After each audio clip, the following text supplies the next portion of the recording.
بسم اللہ الرحمن الرحیم۔ السلام علیکم معزز دوستو۔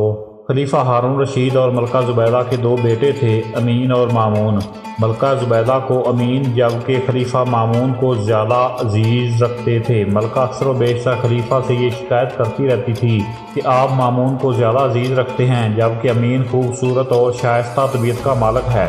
خلیفہ ملکہ کی بات سن کر مسکرائے اور کہا، اے ملکہ، اگر تم وجہ جاننا چاہتی ہو تو ٹھہرو، ابھی اس کا بھید کھل جائے گا۔ خلیفہ نے اپنے معتمد خاص کو حکم دیا کہ فوراً شہزادے امین کے پاس جاؤ اور اس سے سوال کرو کہ اگر آپ خلیفہ بن جائیں تو مجھے کیا انعام دیں گے۔ معتمد خاص نے ایسا ہی کیا تو جواب میں شہزادے نے کہا کہ میں تمہیں انعام میں مصر کی حکومت سونپ دوں گا۔